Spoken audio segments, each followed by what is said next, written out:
إن الحمد لله نحمده ونستعينه ونستغفره ونعوذ بالله من شرور أنفسنا وسيئات أعمالنا من يهده الله فلا مضل له ومن يضلله فلا هادي له ونشهد أن لا إله إلا الله وحده لا شريك له فأما بعد فأعوذ بالله من الشيطان الرجيم فقد قال الله تبارك وتعالى يا أيها الذين آمنوا أنفقوا مما رزقناكم من قبل أن يأتي يوم لا بيع فيه ولا خلة ولا شفاعة والكافرون هم الظالمون وقال الله تبارك وتعالى الذين ينفقون أموالهم في سبيل الله ثم لا يتبعون ما أنفقوا منا ولا أذى لهم أجرهم عند ربهم ولا خوف عليهم ولا هم يحزنون وقال الله تبارك وتعالى إن الذين يتلون كتاب الله وأقاموا الصلاة وأنفقوا مما رزقناهم سرا وعلانية يرجون تجارة لن تبور وقال النبي الكريم صلى الله عليه وسلم أحب الأعمال إلى الله سرور تدخلها على مؤمن تكشف عنه كربا أو تقضي عنه دينا أو تطرد عنه جوعا وقال النبي الكريم صلى الله عليه وسلم جاهدوا المشركين بأموالكم وأنفسكم وألسنتكم. السلام عليكم ورحمة الله وبركاته. زما معززو قدرمنو هیوادوالو د کونړ ولایت د رادیو تلویزیون د ملي رادیو تلویزیون لیدونکو او اوریدونکو، نن ورځ زه تاسې سره په ډیره یو مهمه موضوع باندې غږیږم چې هغه صدقه او نفقه او احسان کول دي. هیله کوم د دې لپاره چې صدقه او احسان او خیر کول چاته او خیر رسول د دې په مفهوم باندې د دې په فایدو په ګټو باندې پوه شو چې دنیا او آخرت کې احسان کوونکي ته، صدقه کوونکي ته، یو چا سره لاس اړوونکي سره څونه فایدې او ګټه او نفع وررسیږي. په دې به سره غږیږو. هیله کوم تر پایه راسه تم شئ.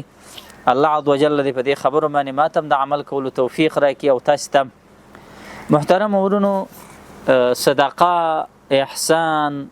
انفاق، خیر، داسې ډېر الفاظ معروف، صنایع المعروف په احادیثو کې د الله عز وجل په کتاب کې په بیلو الفاظو باندې دا نوم یاد شوی په تعبیرونو او په اصطلاحاتو باندې. په ټوله کې موږ او تاسې خیر ښېګڼه، نفقه او صدقه او احسان او لاس اړونه، مرسته او همکاري، دا موږ او تاسې په دې پښتو اصطلاحاتو کې هم د الفاظ اړه وراړه په خپلو محاورو کې دې ته وایي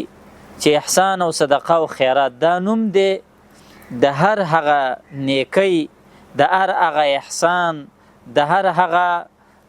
لاستاړاونې او د مرستې او د همکارۍ چې ته د خپل ځان نه یو چاته وړاندې کې او ترسره کوي.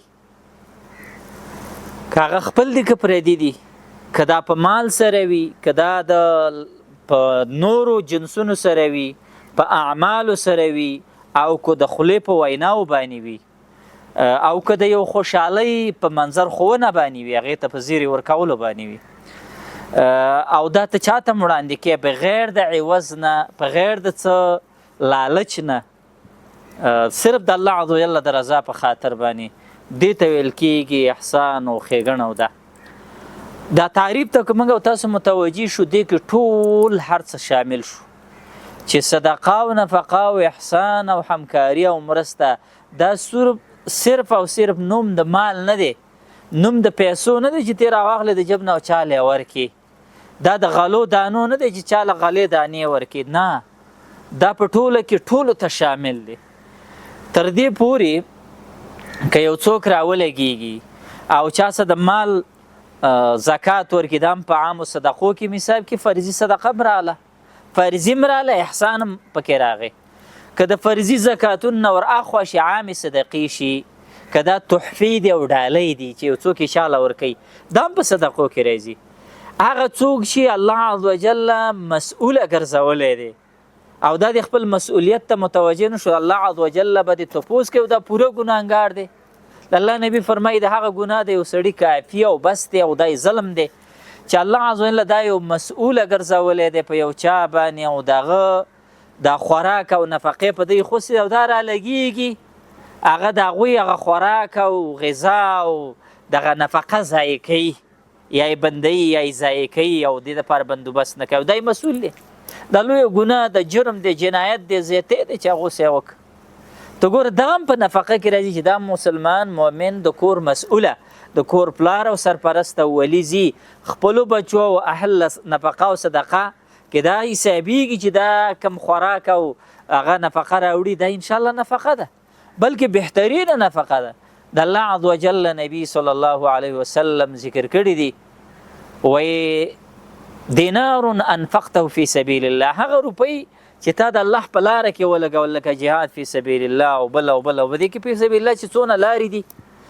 چې هغه څلور پنځه دي هغه کې دی ولګول دام د الله عز وجل په نوم صدقه ده او خیرات دي چې تا وک او بل ودینار انفقته فی رقبه او هغه روپۍ چې تا د یو مری او غلام او د یو بندي او قرضداري کې ولګوله رقبې ټکي دي ټولو ته شامل دام یو لوی صدقه او خیرات او ښېګڼه وه بله نفقه دینار هغه دی چې تا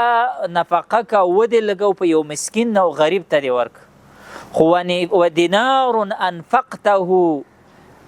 فی عیالک هغه دینار او روپۍ چې تا په خپل اهل و بال و بچ اولادونو کې مصرف کړه او ودې لګوله اعظمها نفقه لوی نفقه او لوی خیرات ستا هغه د هغه روپۍ د دې 4 روپو کې چې په خپل اهل و عیال دې لګولي دا حدیث موږ او تاسو ته ډېره لویه خوشحالي راکوي غریب ته یو بېوزله انسان ته چې د خپلې غریبۍ او فقیرۍ او بېوزلۍ سره دا رالګېږي او هغه ډېرې مزدوري او خواري او کسب کوي او بچو یې راوړي د دې لپاره دا زیری دی دا ستا روزانه صدقه ده په خپل اهل و عیال باندې کې ته ګوره د نفقې نوم دې ته هم ویل شوی دی همدغه رنګې نفقې نوم د هغه محبت ظاهرولو د هغه مینې ظاهرولو ته چې په یو شرعي محبت او مینه کې هغه ته ښکاره کې دا هم په نفقه کې راځي لکه یو خاوند دی او د هغه یوه بیبي ده د هغه بیبي ده او نکاح ښکلې مېرمنې ده دا رالګېږي یوه نوڼۍ راخلي او د خپلې بیبي خوله کې ورکوي دا هم په نفقه کې حساب دی مؤمنه همدغه رنګې زموږ او ستاسو په دې بدن باندې د الله عز وجل د نعمتونو یو حق اوړي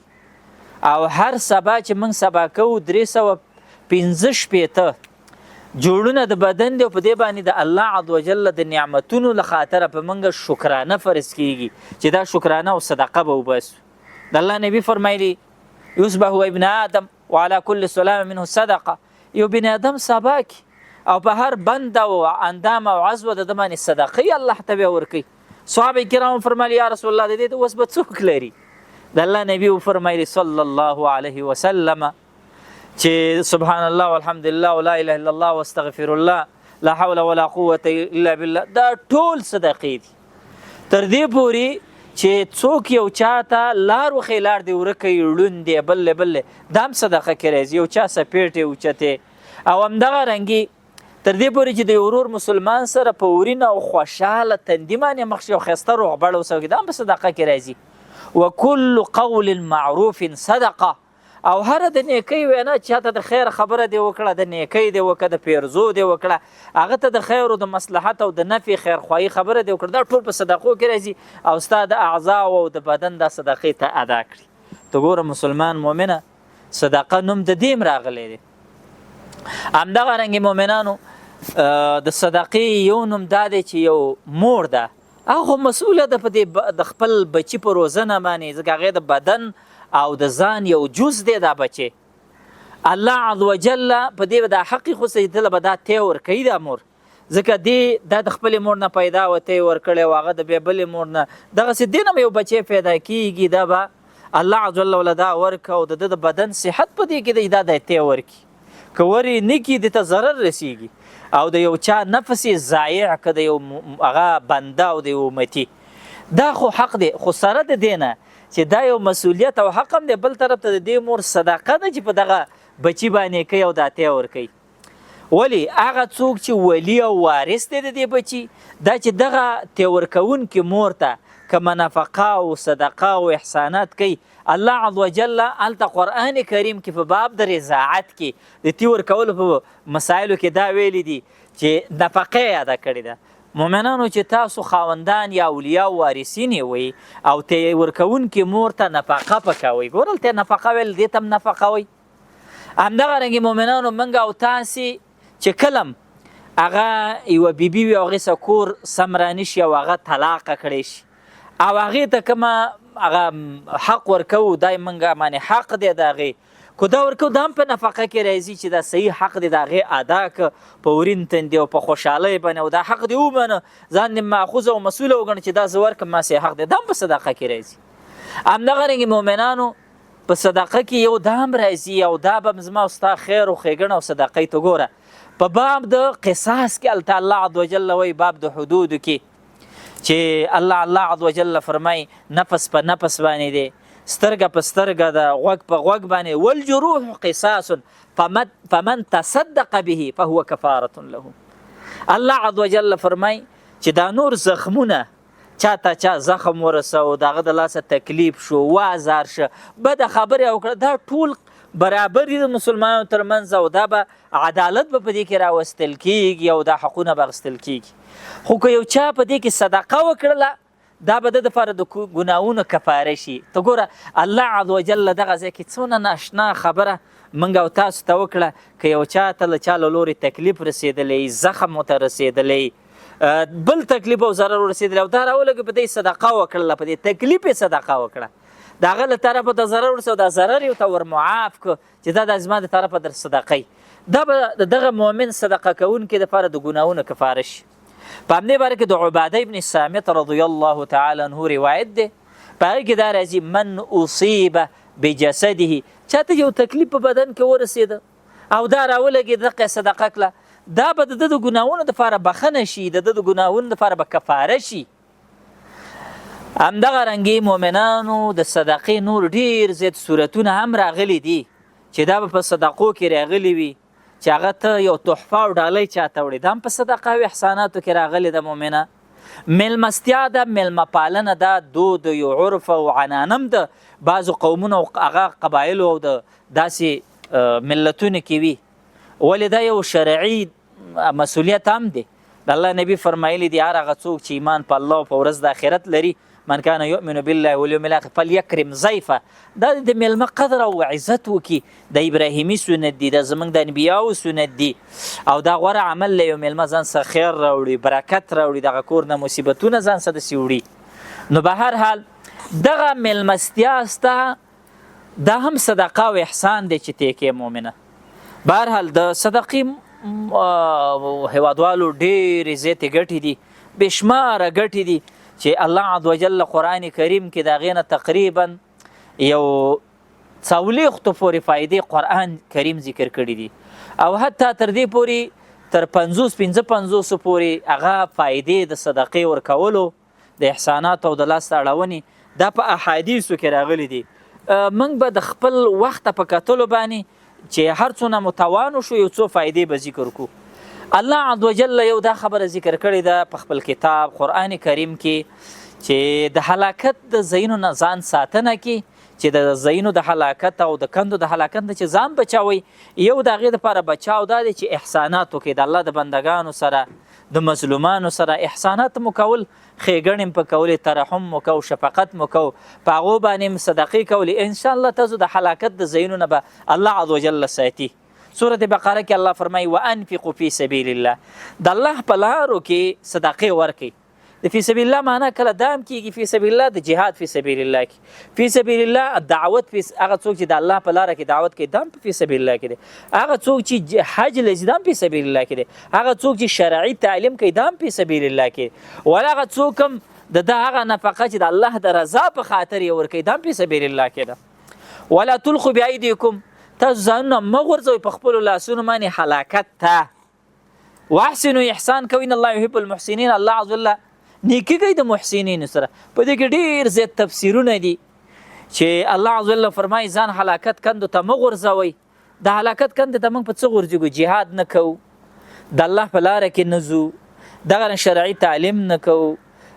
د مسکینانو او غریبانانو ته حق نه ورکوو په مالونو کې زکات نه ورکوو دا ټول دي خو یو چې ظاهر د الفاظو نه راځي هغه دا دی الله د آیت په اول کې وایي وانفقوا فی سبیل الله په آخر کې دا وایي واحسنوا ان الله یحب المحسنین معلومیږي دا چې انفاق او احسان کول دا د هلاکت نه د ځان ساتنې اوچت اسباب دي همدغه رنګې الله عز وجل فرمایي مؤمنانو په دې دنیا کې چې اوس الله مال او شتمني درکړې ده وس او توفیق په دې کې خیر ولټوئ په دې کې د آخرت دپاره احسانات ولیږئ هلته ځان له جمع کوئ الله عز وجل ذکر کړي دي که نه هغه آیتونه کې الله عز وجل فرمایي او دغه رنګې احادیثو مبارکو کې راغلي چې وجعل من الدنیا نصیبک للآخره د دنیا نه دې څه برخه آخرت له بېله که د الله بنده هغه احادیثو کې راغلي نبي صلی الله علیه وسلم فرمایي زما امتي وایي چې زما مال خو هغه دی چې واده خو زوړ دی شو ودې خوړو بس ختم شو او هغه اصلي مال دی هغه دی چې هغه ته نفقه که حق دی وساته دا نور مال خو د ورثې دی دا یو څه دی وخوړه او هغه واده خو ختم شو او هغه مال هغه دی چې الله سالته ساتل شوی الله عز وجل ستا حق جمع شوی خزانه شوی پروت او بیا روغه درکوي او دغه مال چې دا ته یادې چې را جمع کړم او ډېري او بیا ته را سبا روان او پاتې شوی دا خو د بل چا دی دا خو ستا د ورثې دی او بیا حساب کتاب یې تاسو کېږي او الله ته علم دی چې ستا اولادونه په هغه مال بیا څه کوي او ګټلی تا دی حساب یې تا سره کېږي د دې وجې نه ورونو د آخرت جوړونه آخرت کې ښایسته منظر جوړول ښایسته سورې ځان ته د آخرت کې جوړول دا په دې مالونو په صدقو ته معنی کېږي الله عز وجل ذکر کړي یا ایها الذین آمنوا انفقوا ای د ایمان خاوندان نفقې وکړئ احسانات او ښېګڼې وکړئ مما دغې مالونه رزقناکم چې موږ تاسې ته درکړي دي الله عز وجل فرمایي چې موږ تاسې ته څه درکړي دي که دا ډېرې که لږ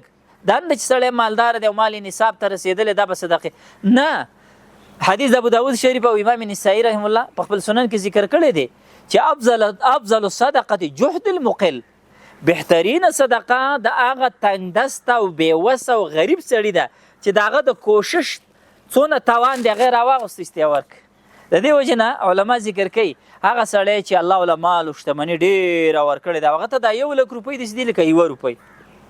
او هغه سړی چې غریب او بېوسه دی هغه ته دا 1 روپۍ لوی قیمت لري او دا یې وس دی الله عز وجل ته دا دواړه په یو مقدار دي ځکه دلته توان وستو او هغه اندازې ته ګوره الله فرمایي وانفقوا مما رزقناکم موږ چې کوم مالونه درکړي په دې باندې نفقه ور صدقه وکړئ کله من قبل مخکې دی نه ان یأتي یوم چې یوه ورځ راشي لا بیعون هلته بیا اخیستل نشته دی ولا خل هلته دوستي نشته دی ولا شفاعه هلته شفارش نشته دی الله فرمایي په دې صدقاتو په دې نفقاتو په دې احسانونو باندې هلته ځان خلاص کوي والکافرون هم الظالمون الله فرمایي کافر خلک ظالمان دي ناشکره خلک ظالمان دي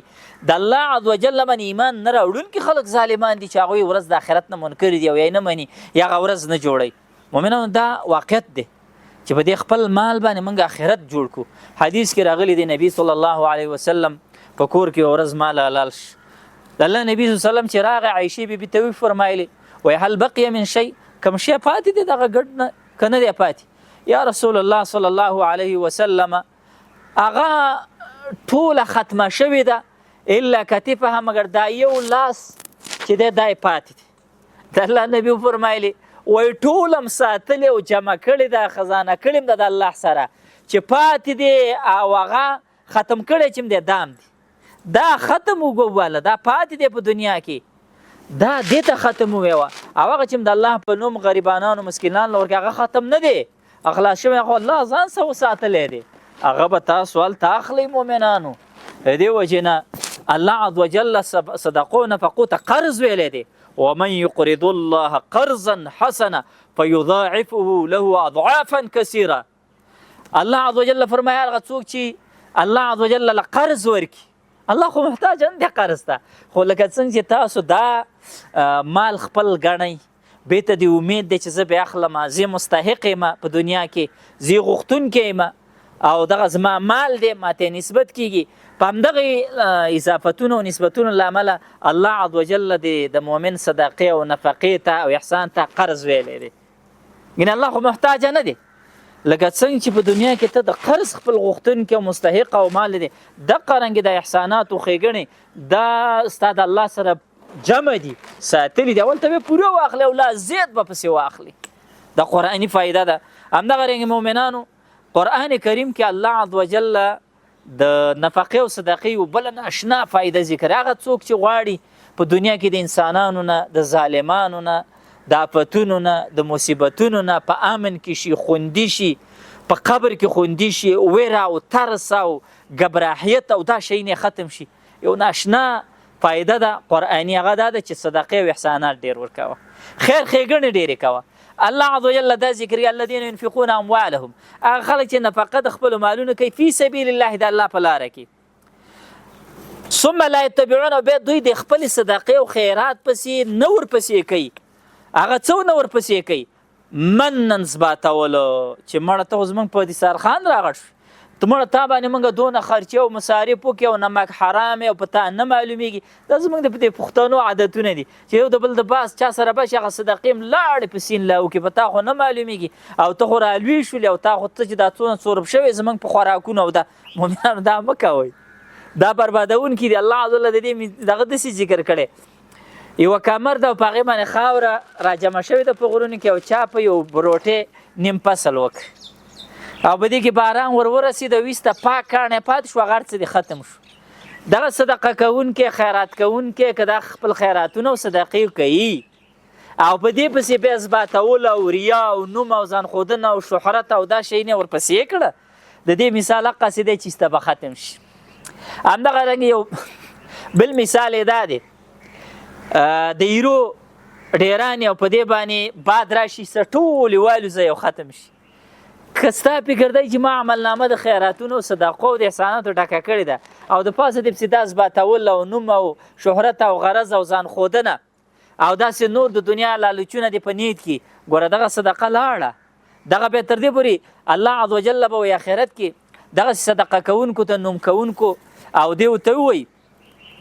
چې تاسو لاړ شئ صدقو بدلیم دغه چا نه واخلئ چې تاسو ته ځانونه ښودل او نوم هم پکو. الله دې موږ او تاسو دې صفت نه وساتي. ولا عزه او نه دې خلکو پسې بېرته ضرر ورپسې کوي. لهم اجر عند ربهم، دقسې خلکو له اجر دی. الله فرمایي یو فایده دا ده، دې له اجر دی، الله فیصله کړې ستا د دې مال او ستا د دې احسان به زه اجر در کوم. ولا خوف په دې باندې به یېره نه وي، ګوره ولا هم یحزنون، دوی به غمجن نه وي. څه ناشنا فایدې ذکر کړلې، ثابت اجر د الله سره، خوف به نه وي، ویره به نه وي، ګبراحیت به نه وي، ترس به نه وي، یحزنون غمجن به نه وي، پریشانین به نه وي، دا به اطمینان راوړي. همدغه رنګې یوه بله فایده قرآن کریم ذکر کړې ده چې د احسانات او صدقو او د نیکیو چې مؤمنانو سره څوک کوي وس والا خلک، دا داسې یو تجارت دی چې دا تاوان نه لري. هر تجارت تاوان لري، ګټه هم لري تاوان، خو ګوره دا داسې تجارت دی چې دا تاوان نه لري. دا تجارت چې قرآن کریم یاد کړی دی دا درې صفتونه لرونکی دی. دا درې صفته چې کوم مؤمن کې د ایمان صحیح عقیدې سره ګوره دا ګټونکی تجارت والا دی، تاوان به نه کوي. الله دې زموږ ستاسو ټولو نصیب کړي. دا قرآني ناشنا فایده ده. ان الذین یتلون کتاب الله، هغه څوک چې د الله کتاب ډېر واقع دا دی د الله د کتاب سره مینه او تلاوت همیشه او ډېر ویل، دا ګوره اوچته خبره ده ډېره زیات. واقام الصلاة، بل منځ ډېر زیات کوي، اقامت د منځ کوي همیشه تن د مانځه سې مینه محبت او جمع او تکبیر الله. دریم صفت وانفقوا، دې کې نفقه ده، مؤمنه دې کې نفقه ده. ځینو علما داسې وایي چې د ایمان او د انسانانو ته الله عز وجل خپلو بندګانو ته یو درې لارې یا یو درې کړۍ ته جوړې کړي او رالیږلي، یوه د اسلام ده، یوه د ایمان ده، یوه د احسان ده. دغه چې یو څوک هغه رالګېږي په اسلام کې ځان شاملوي، نو هغه د نفقات او صدقات او زکاتونه ورکړي. هغه چې سړی مونځ کوي نو هغې سره د ایمان جوړېږي، دا د الله عز وجل دا د ایمانیاتو نه ده، کنه دا د ایمان رکن دی اقامت الصلاة. او هغه څوک چې د احسان مرتبه ځان کې راولي چې د الله سره رابطه او اړیکې جوړول دي، نو هغه دا ده چې د الله کتاب سره ډېره مینه، ځکه دا حبل الله دی، راغځېدلې رسۍ ده، د الله سره خبرې دي، د الله عز وجل کلام دی، ناشنا خبره قرآني فایده د مؤمنه ده. خو وروسته پسې داسې وایي وانفقوا مما رزقناهم، چې نفقه ورکوي د هغه مالونه چې موږ ورله ورکړي دي. دا نفقات چې کوي الله عز وجل د دې لپاره داسې وایي چې سرا وعلانیه، او دا نفقه په پټه ورکوي، که کار دته یو شی دی. یرجون تجارتا لن تبور، دا خلک داسې امید او توقع د تجارت لري چې هغه تاوان نه لري، هلاکت او بربادي او کوټه کېدل نه لري، نه مني. داسې ناشنا مؤمنانو بله قرآني فایده او زموږ ته د توجه جوړېدلو هغه دا ده، الله موږ دې ته هڅوي مؤمنه، دا مال د نه پاتې کېږي، دا مال تا ته د بل چا نه پاتې، ستا نه به بل ته پاتې کېږي. راولګېږه ته پکې د خیر کارونه وکړه، کارنامې پکې وکړه د الله بنده د الله عز وجل سلته نوم ولیکه صحیفه دې په دې کې ډکه کړه لوی خیرونه جمع کړه ځکه دا مال تا نه پاتې کېږي او الله عز وجل ته د دې هغه خلیفه یا د دې ځای ناستې په دې مال باندې او د دې واکینده چې ته ګرځولی اوس خاوند دا د دې لپاره چې ته وخوره اوس کو بل ته یې پرېږده نه دا خو دې دپاره ده چې یو څه پکې وکړي الله فرمایي آمنو بالله خلکو ایمان په الله راوړئ په ورځ د آخرت او رسول د الله په رسول یې وانفقوا مما جعلناکم او نفقه ورکوئ د هغې نه مما جعلکم چې الله تاسو ګرځولي مستخلفین خلیفګان جانشین هغه په هغې کې فالذین آمنوا منکم وان لهم اجر هغه څوک چې ایمان یې راوړی نفقې ورکوي د دې لپاره لوی اجر دی مؤمنانو د قرآني فایدې وي او دې بېشماره نورې ډېرې دي خو به هر حال او دا چې احادیثو کې راغلي دي په نفقه مال ډېرېږي کمیږي نه ما نقصت صدقه من مال الله فرمایي مال زیاتی الله عز وجل د صدقه باندې د مسلمان توبه قبلوي خذ من اموالهم صدقه تطهرهم وتزکیهم الله فرمایي د دوی نه مالونه واخله پیغمبره د قبول یې دوی به پاکي مالونه به د دوی پاک شي رسول الله صلی الله علیه وسلم فرمایي د مریضتیا شفا پکې د صحیح ترغیب کې او صحیح الجامع کې دا روایت راغلی داو مرضاکم بالصدقه د خپلو مرضونو علاج مو په صدقې وکړي یو ناشنا روایت امام عبدالله بن مبارک په کتاب الزهد کې راوړی هغه میمون بن مهران دا یو چت تابعي دی هغه مریض شو وای بیا ولا مرګري ورغله او ته ویل هغه وای چې مرګره می گاوند کې نیک سړی او راغی صالح راته ویلي چې مریضي او صدقه وکړه وای زلاړم دغه می واغ سیندوانی نیکان خلک او طالب العلمان او غریبانه مې چې وی خوړی لا سجه کما ته دعا وکړه دوی د وتلو سره مان الله عز وجل تب او در ټول ختم کړ عبد الله مبارک یو بل واقع راوړی ده هغه وای چې یو سړی باندې په دې زنګون باندې دانه و قرحه چې ورته ویل کېږي وای صدقه وکړه ایست الله عز وجل روح کا هغه صدقه دا وکړه چې یو ځای کې د خلکو اوبو ته اړتیا وایسته کویای ولویست الله عز وجل جوړ کړو د دې وجې نه دا یو ناشنا صفت دی ابراهیم النخعی رحمه الله فرمایلی دی یو سړی د ظالم نه ځان ساتي وای صدقه ورکړه ظالم نه به بچه شي او هغه وای دا یو مرض دی د دې مرض علاج په دې باندې وکړو ډېر خلک وای د دې نه غافل دي ابراهیم بن ادهم رحم الله او داسې نور دا ذکر ابراهیم النخعی رحم الله دا ذکر کړي مؤمنانو دا به هر حال دا د قیامت کې د سورې دی چې مؤمن به د خپل صدقې په سوري کې د الله نبی فرمایلی دي هغه وکسان چې د عرض سوري لاندې یو پکې صدقه کوونکی داسې پټې ورکړي او په اخلاص سجده اخیر لاس ورکړي او چپ لاس هم په خبر نشي د غضب د رحمان ذات سړی مصیبتونه او بلاګانې د سړي نه اړوي امام ابن قیم رحم الله د دې تقریبا 14 فائدې ذکر کړي دي هغه حق دو کینه د سړي د زړه نه ختميږي په دې باندې بهر دا احادیثو کې دا فائدې ډېرې راغلي ک بیا ان شاء الله وختو دا فائدې قرآني او احادیث او نبوي او فائدې د صدقو د خیراتونو خېګړو دا به ورکو سید بن مسیب نه دا ثابت هغه کزه د یو غریب مسکین هغه ولګه دفع کما او خېټه مړ شي دا ماته د یو حج پسې د بل حج کول نه دا ډېره غوره او بهتره ده بهرحال ناشنا فائدې دي نبوي ملغلري دي خو واخو ان شاء الله بیا به سره دا واورو الله عز وجل دې موږ او تاسو له توان دې راکړي چې خپل مظلومه هیوادوالو سره لاس د ښېګڼې د شفقت او ترحم او د خوشحالۍ ورکولو د زیری ورکولو د مال او د بدن په لاس اړولو او یا د زیری ورکولو یا د مال د مرستې او یا د نیکۍ د ښودلو په دې ټولو کې صدقې او ښېګڼې هغوی سره وکړو الله عز وجل دې موږ او تاسو د عمل کولو توفیق راکړي والسلام علیکم ورحمة الله وبرکاتو چې بیا سره مخ کېږو په هغې پورې په الله سپارم مننه